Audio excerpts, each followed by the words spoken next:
another compliment. There she is.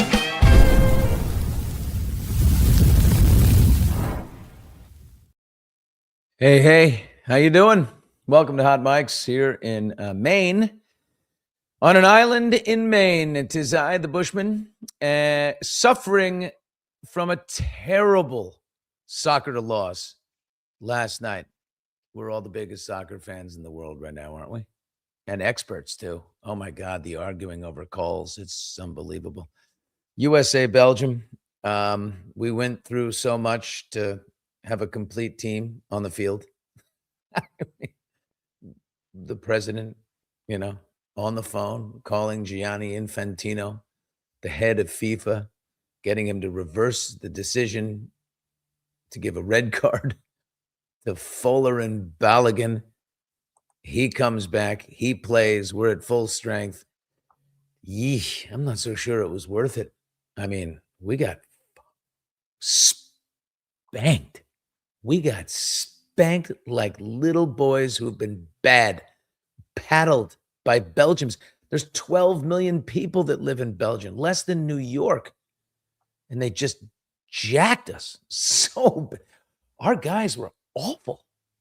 I think Belgium had an axe to grind, right? They were pissed about this whole thing. Remember their coach, Rudy Garcia, spoke out and he was like, this is an outrage. And they tried to appeal the decision and get another reversal back so Balogun couldn't play. And it was going back and forth. And then, they're complaining that they prepared up till 24 hours before the match to play without Balogun and who they might put in. And so then they had to change their preparation. Well, the USA had to change theirs too because didn't know our guy was in there. So they might have changed formations, whatever. Anyway, Rudy Garcia, was pissed. FIFA president Gianni Infantino was sitting there with his head below. But the worst is, the master class in spanking the United States of America. One of the Belgium guys posted, the team posted on their official account, overturn this. It was a 4-1 romping. And I'm afraid, like vindication felt all around the soccer world. Right? How about the Belgium team doing the Trump dance? I mean, they're just, is it frozen there? It's okay. They're doing the Trump dance, which I got to hand it to him. It's very funny. Harry, take it down and stop forcing it. It's okay, bud. Trump, he's like the cooler. I mean, he can't see. He's the guy that showed up to Knicks game 4 and they lost. The Great American State Fair. Nobody there. America 250, the crowd size for the fireworks. Not good. The cooler. Holy shit. But isn't the greater sinner Gianni Infantino of FIFA, right? I mean, this guy's like allegedly laundering official FIFA tickets through secondary sites and pocketing the cash. He's kissing Trump's ass and, giving him the FIFA Peace Prize, whatever the hell that is. These are two guys for whom public service comes with fees, right? I saw a meme that was like, you're trying to out-corrupt a real estate developer from New York. Gianni, you have met your match. Oh, my God. But the game itself, so sad. I mean, our defense was horrible. They couldn't cover any crosses. The crosses would come, even when there was 3 defenders and the littlest guy on the team, he finds his way over the top of them for a header into the net. The passing lanes, I felt this was like I didn't realize how good Belgium, is in soccer, but they shut down every lane. Like they were always in position to take away a pass. And the turnovers were out. I mean, just dozens. They just kept taking the ball from us like candy from a baby. It was unbelievable. Who watched the game last night? Oh my God. Yeah, we forgot to show up to the game, says Jenny. Jenny Lulu, we love you here in Maine. You're in Maine, aren't you, my love? So you're probably checking out the Graham Platner news this morning, as I was. Woke up to the Jake Tapper interview. We'll get to that in just a second. Yeah, they felt like just like terrible. English Dick is taking a shot here at the Trumpster. Trump, an embarrassment for your country. I mean, yeah, given the result, it would have been maybe better that he didn't. But look, I think the original sin, Richard, is what a terrible call. Like, how in the world is it possible to make a call like that where you give a red card to someone for endangering another person's life and send them out in a major high stakes? This only happens once every 4 years. Your best player can't miss a game unless it's really egregious. And it wasn't even called as a foul on the field. So it couldn't have been too egregious. And then Rafael Klaus, the referee, goes over and watches it with VAR, video assisted referee. And he watches it, obviously, in slow motion, where everything looks more dramatic and horrible. And so he then decides to not only call a foul, but give a red card. That is a bogus system. I don't understand how you can operate like that, especially in an event that's every 4 years. There's just too much consequence. There's too much training involved. You better be absolutely sure of something. Deanne makes a good point. We have become the laughing stock to many. Here's the question. Does this experience, I was worried when the game began that I just didn't want the global community's experience in America to be tainted by this. You know what I mean? They're having the time of their lives in the bars of Boston and the, barbecue stands in Dallas. They're in Kansas City. They're having the best time. And the videos are amazing. And the Waffle House and the Land of the Free song and the Sweet Caroline and Country Road and all these great, great moments. I didn't want any of that to be like, that to me is the triumph of the World Cup. We still are way behind the rest of the world in soccer. Okay. The fact that we made it to 16, I think that ties our best ever. That's okay. We got a lot of work to do. By the way, our best athletes have a lot of sports to choose from. Okay. Some play baseball, some play hockey, some play basketball, football, whatever. The rest of the world has one sport that they're, is the national pride and they're training their people for. So, okay. Should we make more of an effort in soccer? Absolutely. I'd like to. This is more fun competing on the world stage than anything else. I've enjoyed it in a huge way. And I was worried that this would, dampen people's experience. I don't think that's the case. I think people were pissed at Trump and they were like, just stay out of it, dude. Why do you have to be involved in absolutely everything? Personally, I was happy that he made my own personal opinion is I'm glad he called that guy and said, what kind of shit call is that? It was. Correct it if you can. If something's an outright, and every former referee that ever, reffed any games in the World Cup and all former coaches got together and said, this is a shit show. This is terrible. It was why wouldn't you overturn something that's evidentiary? But again, it's just, most people, the prevailing thought for them was stay out of it. Why do you have to be involved in everything? And I get that. BB says the rules should apply all the same to the teams and officials coming in and where they have to sleep. And I think you mean like for better or for worse. Understood. I got you on that one too. Jenny Lulu, it was a total shit call. It should have been overturned regardless. I get that too. English Dick had a tremendous game. England over Mexico. Wow. Even with a man down. Bullshit, Billy. It's the rules and everyone else accepts them, except for when they overturned the red card for Ronaldo in the qualifier to get into the World Cup. So it's been done before, just not in the World Cup. English dick.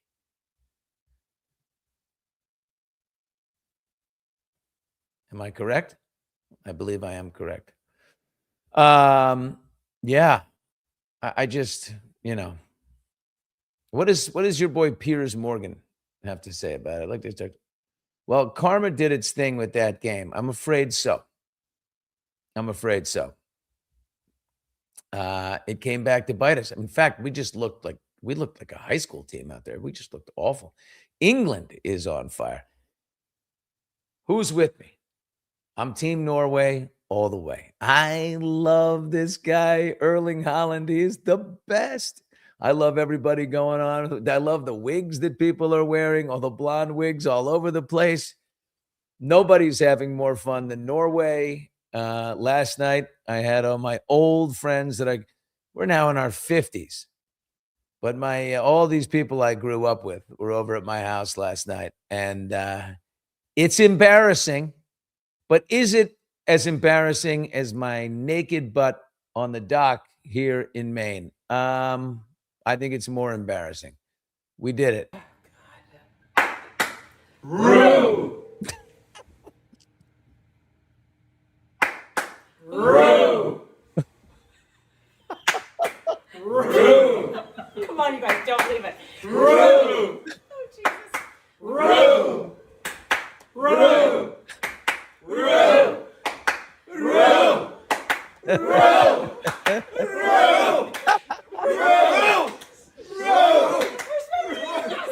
Oh, a few cocktails deep on that one.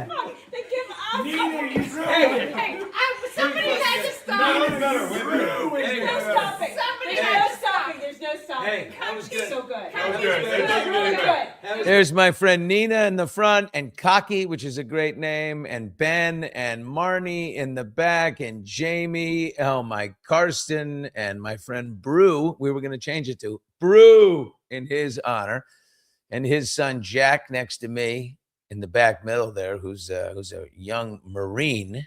Love that guy. And I mean, have you been doing this thing? It's so stupid, isn't it?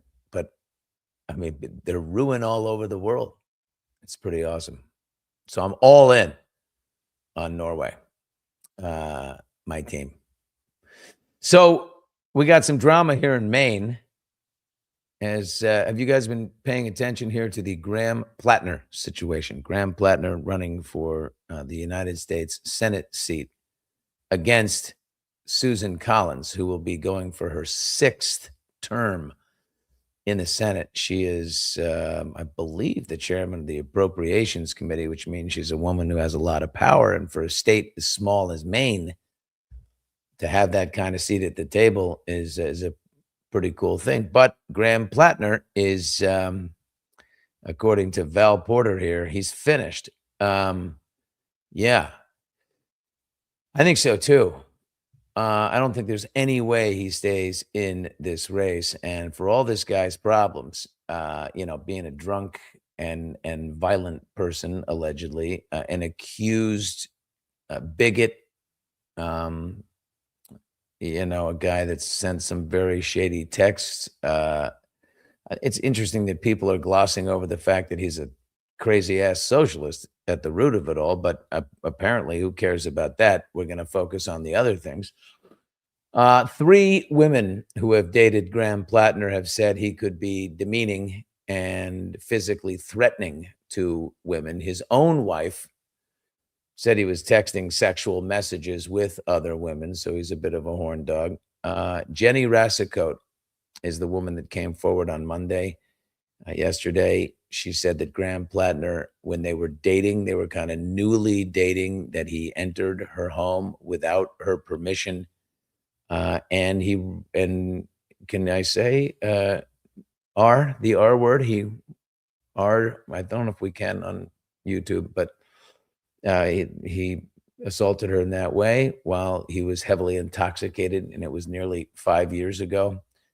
They were in a casual dating relationship. I think watching the interview with Jake Tapper, he's a little weird about it, just the way he like couldn't get, you know, he is allowed to say, the R word on his TV, but the way he was, it was awkward. I don't know. I just want to find out more about it. You said he was forcing himself on you. It was getting violent. You were pushing him off. You were kicking him off. Needles and sewing equipment was falling all over. And walk us through the process where you decided that the safest thing you could do was just let him. And then, of course, she said, yeah, he's big, he's strong. And what I did was she said, I complied. I felt like he was drunk and too strong for me. And so the safest route for me was to comply and let it happen, which is so sad. And then she went on to say something very interesting. And that is, shows you what a crazy political environment that we live in, you guys. I mean, she said, look, people in reaction to Tapper asking that there are people who will vote for him anyway, regardless of what he's done here, because this election is so important. What? The seat, right? The balance of power, tipping the Senate towards the Democrats, is so important that, people will put aside facts like this. Huh? I mean, you can make the argument they have on the other side of the aisle. Anyway, do we have that clip, Harry? Where It's she speaks Ashley, about that? coming to you from the coast of Maine. Not that one. The woman, the actual interviewee, she says, basically she says, look, I have friends who feel that way. I have friends who feel like, I'm sorry, and I don't know how she remains friends with these people, but like, I'm sorry that you were SA'd by this guy, but like, this election is too important. And she's like, she even says, I understand in our political environment, if people feel like, it's just too much at stake, and since it was a few years ago, maybe he's changed and he's still a better candidate. And she said, I'd vote for him as well if I didn't have this personal experience. Yikes. As for Platner himself, he said these allegations are troubling, they're serious and false. Any accusation of non-consensual behavior is categorically untrue. But then he says this, regardless of the inaccuracy of the reporting, but mindful of the political reality it will inflict, we are taking the time to reflect on the best path forward. What's odd is his potential co-senator down the 95 Turnpike, Elizabeth Warren, called for him to step aside. She said, step aside and address these allegations privately. Hannah Pingree, who lives a mile down the road from me on this island, she's the Democrat candidate for governor. And there's pictures of Hannah, arm in arm with Graham Platner out on the trail. She reacted quickly and she said the allegations are deeply disturbing, and I believe Graham Platner should step aside as our party's nominee.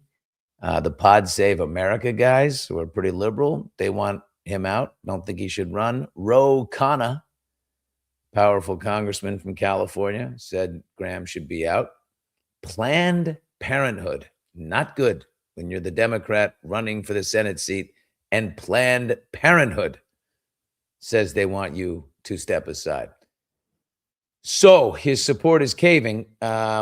And this guy was like heralded. He was like the wild, fun outsider everybody wanted. He was the oyster farmer, and like I said, he's a pretty wild socialist. He rants about genocide and He's DSA friendly and all this, but there's no way I think he can continue on here. He's got until July 13th to withdraw from the race entirely. That would be Monday, so he has to make a decision. If he does, the Democrat Party has until July 27. They've got 2 weeks to replace him on the ticket. He still thinks that he's got the leverage, whether he's the candidate or not, to pick who that person is. It just makes me wonder about the world we live in. Like, is this call for him to step down? Is this about morality? Is this about doing the right thing? Or is it about power? For example, like Elizabeth Warren, would you be saying, if the polls were showing that he was 14% up on Susan Collins? And by the way, she's spending way more money than him. She has AIPAC money, which of course sets the Democrat Socialists of the world on fire with anger that that Israel has funded about 20% of her campaign. Why? Without supporters in our Congress, Israel gets one step closer to what the DSA followers and socialists of the world want, and that is a wiped out Israel, joining our enemies. So what? She takes money from AIPAC, but she's got a lot more, and she spent a lot more. So is this about morality? Is this about doing the right thing? Or is it about data showing you're not going to win? So you might as well appear like you're seizing the moral high ground or you're doing the right thing. In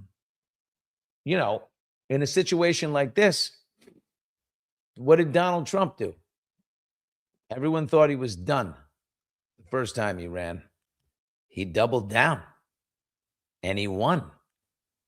So what about this guy? He was accused of similar things, I think, different circumstances, but they were untoward allegations. Does Graham Platner double down? Can he win? I'm just seeing all these institutional people like Chuck Schumer and Kirsten Gillibrand, two senators from New York and Planned Parenthood. I see all these institutional people pulling away from this guy, and I say, this isn't about ethics. This isn't about morality. This isn't about doing the right thing. This is about research that they have seen that says he can't win. I just think that's what it's always about, it seems. I don't know where the people are who are running for the right reasons and running with some kind of personal ethos.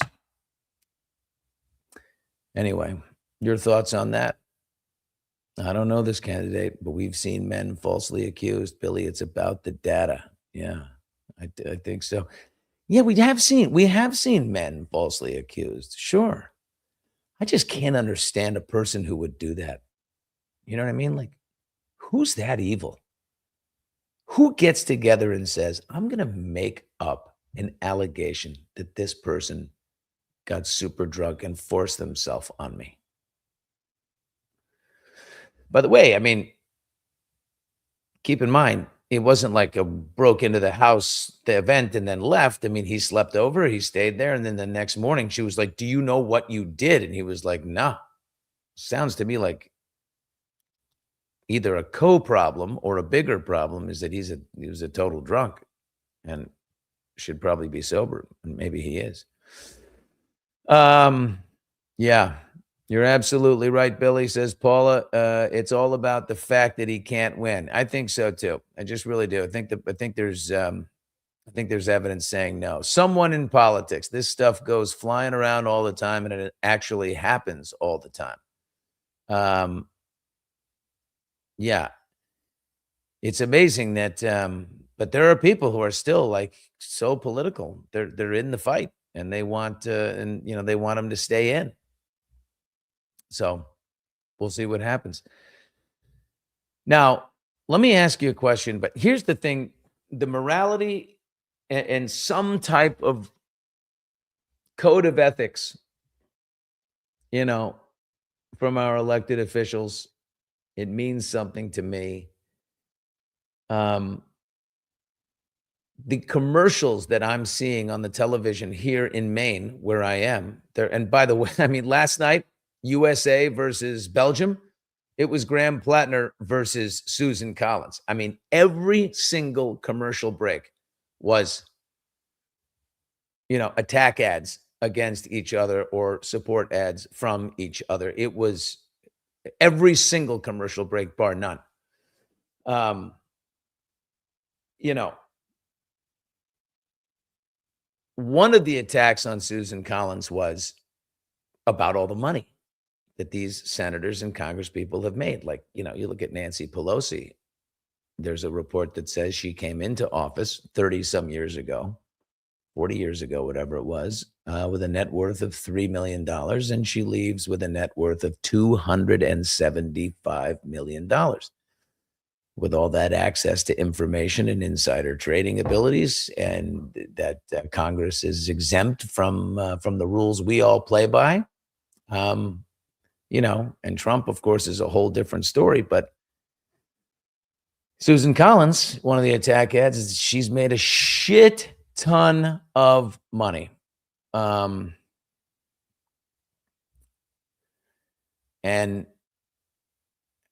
they all are, but none like Trump.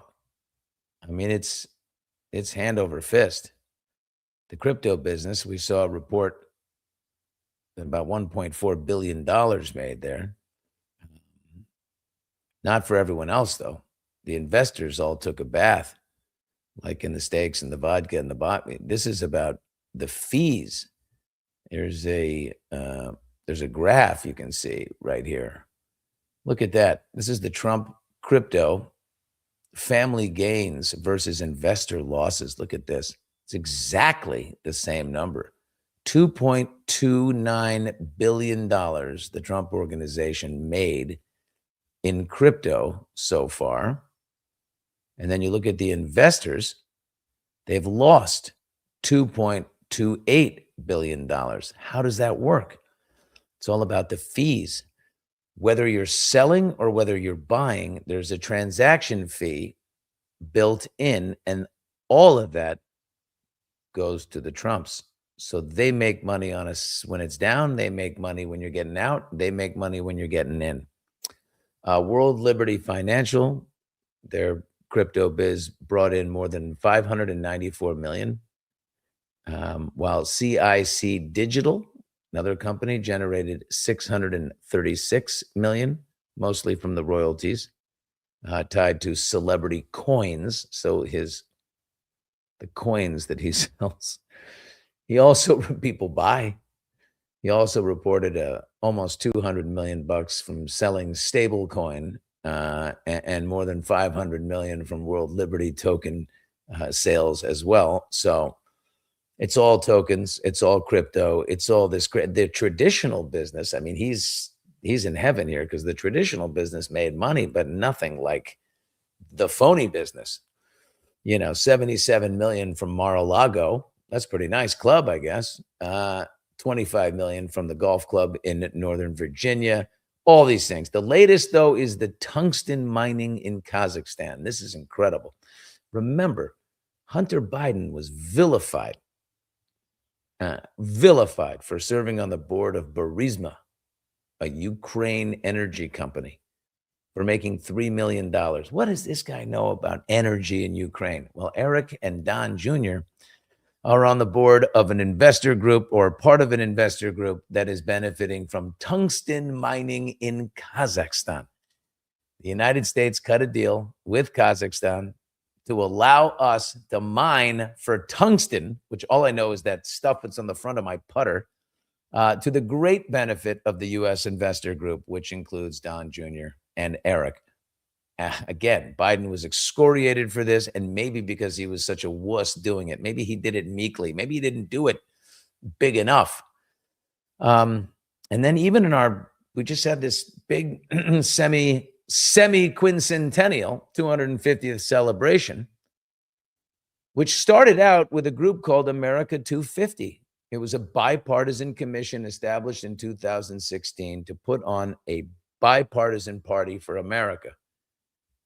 When Trump got back in, he took the power away from America 250 and started Freedom 250, which was a different organization that ran through the National Parks Foundation, which is a charity. And if you put Freedom 250 in a charity, then you can protect all the people, keep their identities private. You don't have to show who's giving the money for this. So all your donors and the amounts that they give are anonymous. And that's how we put on the show. And America 250 went, their allocation, which was $150 million to begin with, went down to $25 million. And the rest went to Freedom 250, which we can't account for. And the commissioner, the guy who running Freedom 250, went over to Davos for the big conference in Davos and asked foreign investors in foreign countries if they'd like to be part of it. You can donate to Freedom 250 and tell us, please, how would you like to see this celebration go? So foreign countries participating and giving money and being involved in the celebration of America. That isn't right.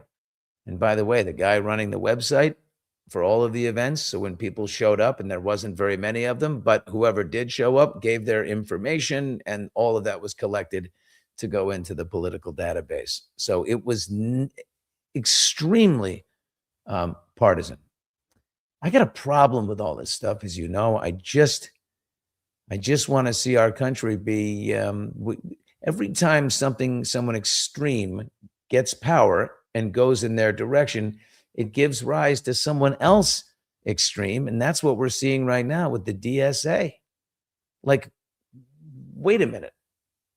Because the MAGA experiment got off the rails, now we have to go and witness the rise of the DSA, the Democrat Socialists of America. We need them? That's the answer? Where the fuck is the middle, if I may be so bold as to swear in front of my dear friends? Where is the middle? The promise of MAGA was a mistake, right? I mean, it started as focusing on manufacturing at home and the trade imbalance and inflation and anti-immigration. Okay, these are things that people were rallied for and got behind. The message, they're taking our jobs. We got to focus things here. People were into that. But it has not helped the working man. And it has deepened the pockets of the very rich, chief amongst them Trump. 1,200 new millionaires per day in the United States last year. 1,200 a day. We are 4% of the world's population. And we have 50% of the world's millionaires. 4% of the population and 50% of the millionaires. Too many people can't afford a home, let alone a vacation. This helps give rise to something idiotic and unsustainable and self-cannibalizing like socialism. And here we go. The DSA right now sees the rich getting richer and the wealth gap widening. And the Democrats know it's not going to work. Like the established people, like the Hakeem Jeffries of the world, they know this isn't going to work and this is going to destroy their party because it never has worked. Look at the collapse of the USSR in 1991. East Berlin was, 2 years before that. North and South Korea, it doesn't work. Cuba, it doesn't work. It's a fool's errand, and it has shaken the Democrat Party to the core. And like every fervent, cult-like movement, it has a charismatic leader. And Mom Donnie he's got Trump qualities, man. He is the new Trump. Except he wasn't born in the USA. which means he can't be president, but he can still be kingmaker, and he is definitely enjoying that role. And this guy's on a path to destroying New York City already, my hometown. His latest is he wants to remove landlords who don't upkeep their buildings.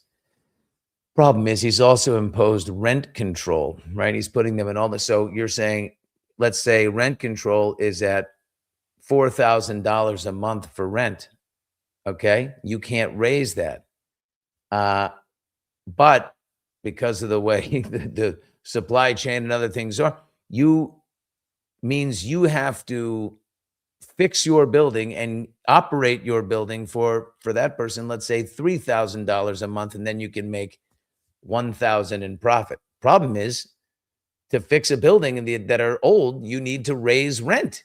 You got to spend $5,000, so rent's got to go up $5,500, or spend $4,000 and rent goes up $5,000. But if rent, he's got him screwed. You can't raise the rent. So now it's just coming out of your pocket, which means you can't make money. It's a total scam and his way to centralize housing, which is going to eliminate competition and bankrupt New York City. It's just unbelievable. And by the way, DAC is the new AOC. Take a look. Alexandria Ocasio-Cortez, you're already out of favor and out of style, baby. Meet DAC, Daria Liza Avila Chevalier, who is going to be the next congresswoman from New York. This is a woman who called Joe Biden a RAPI, a grapist. She's on record saying F you, Kamala Harris. Okay. Repeatedly stated Israel does not have the right to exist. There she goes. She's never had a job, by the way. She wants to abolish prisons, police, and prosperity in one fell swoop. She has no job but a 7-year sociology master's degree. God almighty. So it took her 7 years to get her sociology degree, but she never went to a history class, or she'd know the success of socialism. Republicans may be tempted to embrace this inner erosion and enjoy it and celebrate what's happening on the other side. But, for right now, they're multiplying. Every country in the history of mankind faces this problem of like autocrats and autocracy. Trump, Mamdani, people like this, rulers who get totally power drunk. Gavin Newsom is a real version of that, the way he's fixed election law in California, the way a conservative superintendent of schools got elected. So what did he do? He appointed someone with more power from his administration. So a conservative person could not do the job that they were elected to do. He's another example of that. He's selling it like he's not. His only message, which is why he's falling in the polls and the DSA is rising, his only message is Trump is a terrible person. He's a dishonest person. But Gavin, everything we see about you, you are the Democrat version of that. All the grift that you have siphoned money from Palisades fires and, had it into your wife's NGOs, your wife's nonprofit, filming organizations, teaching boys to be, I don't know it's the most insane. She's these, documentary films she does all over the state, masked in feminism. And he pumps money into those. And of course, the election law is insane. He is the father of harvesting ballots in the state of California. But we have a system, I guess, that can just be abused, and anyone can be made supreme, and endow themselves with ultimate legal authority somehow. How do you do that without risking despotism? If you let someone else, do whatever they want, they're going to do it. But recently we had these votes in the Supreme Court, and it kind of made me feel a little bit better. The U.S. Constitution shined a little bit, right? The U.S. Constitution was built on 3 branches of government. The highest authority was given to the branch with the least power. No army at its command, no police force, and no power to legislate or to tax and to spend, nothing. Supreme authority held by a body with no power other than the power to say, this is the law, the Supreme Court. And because of that brilliant innovation, the U.S. Constitution is the longest lived constitution on the planet. And America's system of constitutional law has been copied all over the world. It's successful.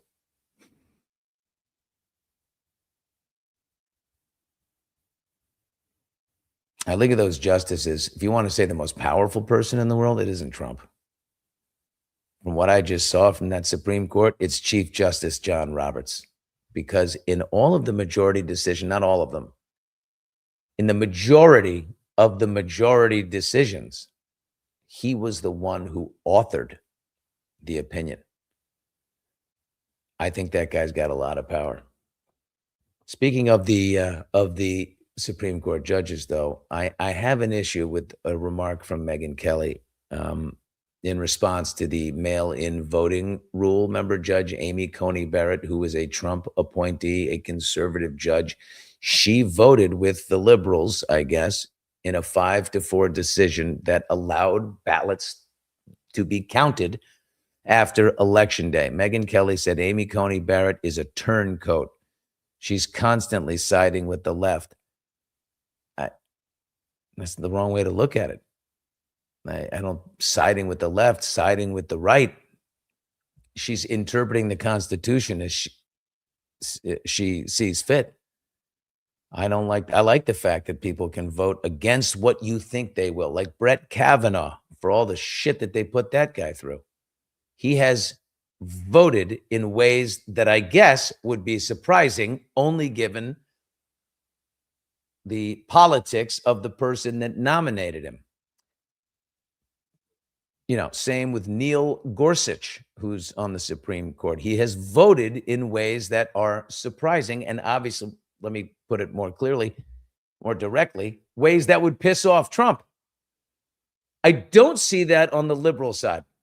I don't see that on the Democrat side. Ketanji Jackson Brown, has she ever voted in a way that would make you say, oh, thinking for yourself? Sotomayor. I'd like to see those. Maybe I'm wrong. That's voting with your perceived politics, and that's not good. By contrast, though, English Dick, are you still there? I want to tell you something. You guys are in disarray. The United Kingdom is a mess. I don't know what's going on over there. You've got more protests and migration problems than we do. Although I would say it's an example for us to pay attention, because we could be next. But your inability to effectively lead, and the UK so afraid of being, their leaders are so afraid of being called racist, they have allowed these RAP gangs all over the country, and it's a disgrace.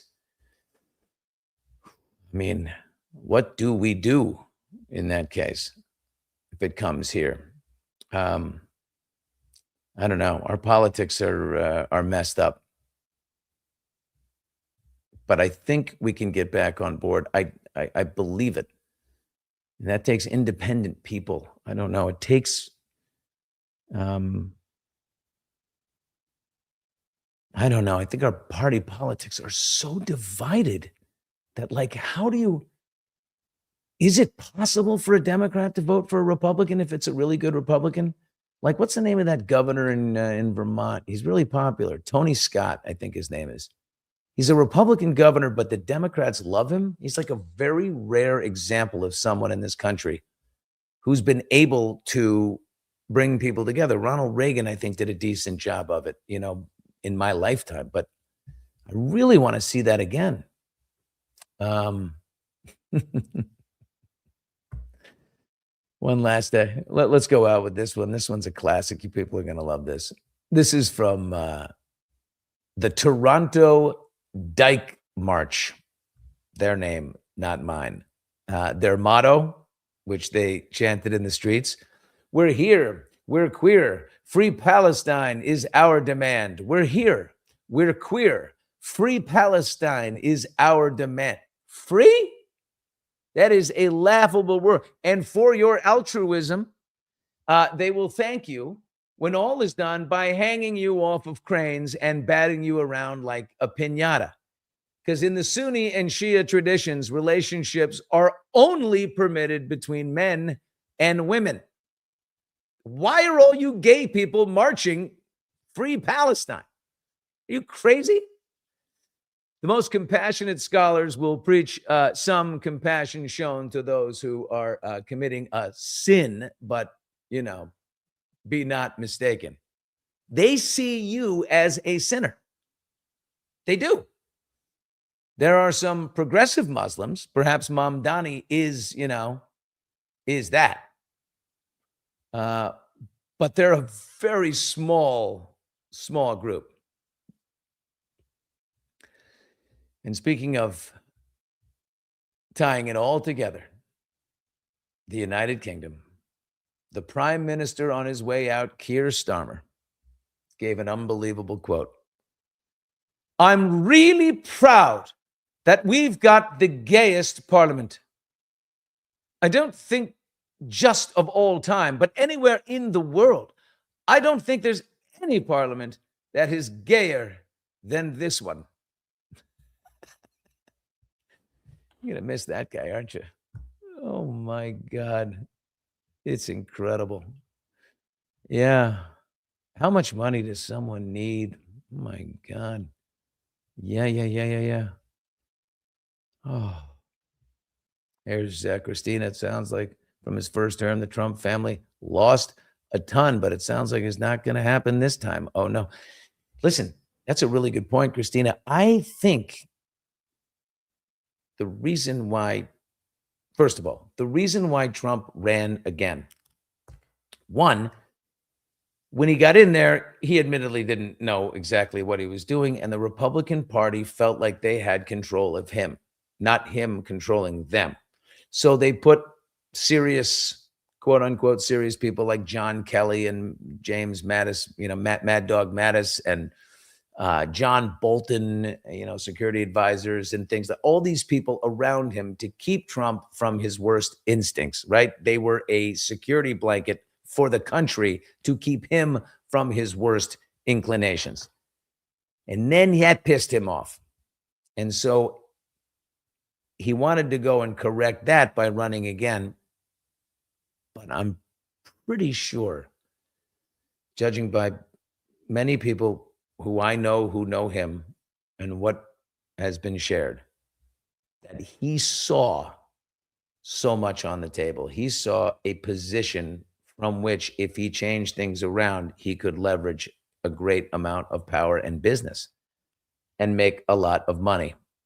And so, yeah, he got rid of all the inspector generals at federal agencies. He appointed everybody in the Justice Department to be his own people. They're no longer career people. They're no longer independent people. And he saw from, he's like, shit, I got to do this again, because if done correctly, not legally, if manipulated the right way, I left so much on the table.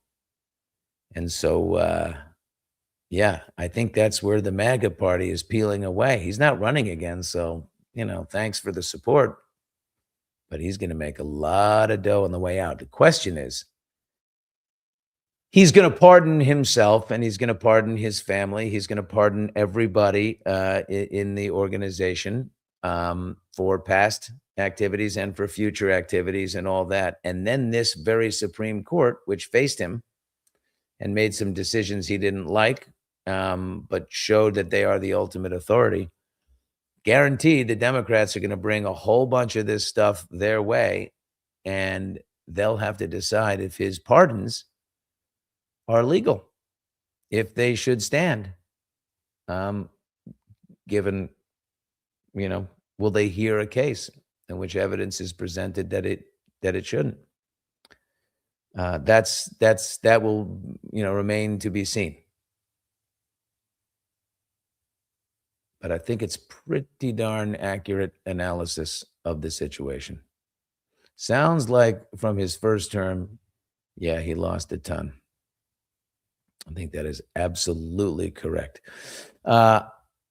Here's Jeannie. I was so shocked when Kamala lost the popular vote by so much. I couldn't believe it. It's not what I saw or believed would happen. I felt used by the Democrats. They really screwed that up. Kamala's running again, I believe. You know why? Because the donor class of the Democrat Party can't stand Kamala. She blew $1.5 billion running for president and got beaten badly. But Democrat voters, not the big donors, the regular voters, and especially female and double especially Black female, still see her very, very, very favorably. And so, I think she could win. I mean, not win, but she's got enough people filling her head that she could actually run again. Wouldn't that be crazy? Kamala's worse than Starmer. Oh man, that's a toss-up right there, English Dick. I don't know. Starmer. Well, we haven't seen Kamala in action. Yes, we have. Yeah, you're probably right. We're finally agreeing. Here's Eric Baldwin. Canadian here, educated in the USA and made many great friends. I'm so sad about the direction your country is headed. I will not be returning until Trump is out of office. He's despicable. Oh, Erica. All right, Erica. I think he's losing. I think most people, even the ardent supporters, are having a hard time. There are some things that he does that no one, that if you'll see in the UK, Starmer and others and other elected officials aren't able to do. And that is stand up to these wave of, gangs that are mostly of Pakistani and other Islamic countries that have migrated there, and these men who are running around, and these well-documented assaulting of young white girls over there.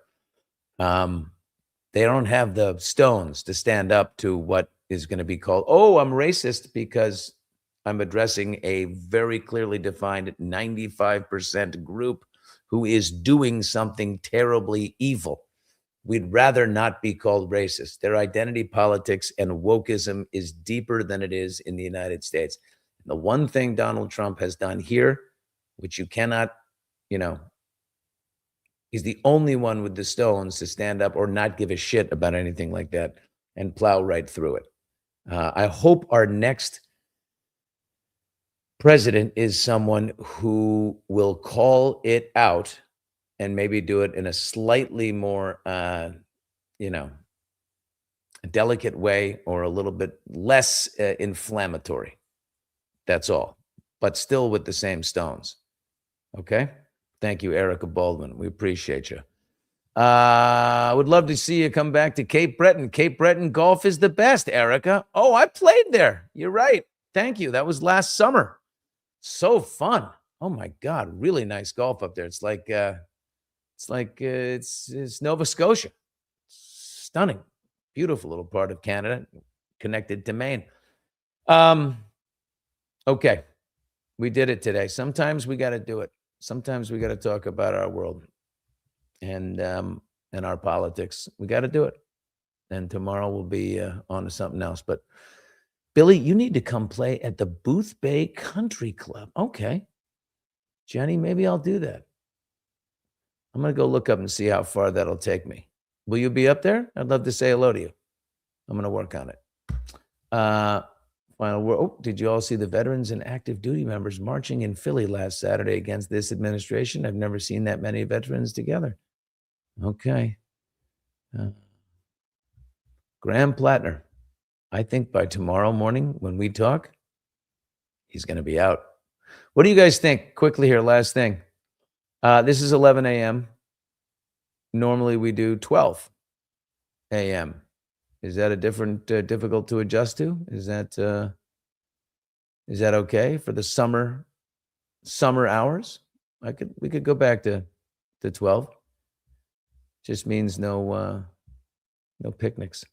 11 or 12 Eastern. Which is better? Let me know. We'll get the first 5 responses in the chat section, okay? And that will decide everything. 11 or 12. Jeannie says 11. Joy says 12. Marjo likes 11. It's 12. It's 11. It's 12. It's 11. It's literally up the middle. 11, 11. Okay. 11. Okay. Joy, I love you. You got to make the adjustment for us because we can't live without you. 11 it is. See you tomorrow at 11, and we'll do it for the rest of the summer this way. Okay? Love you so much. Have a tremendous day. Me doing me, man. Another compliment. There she is.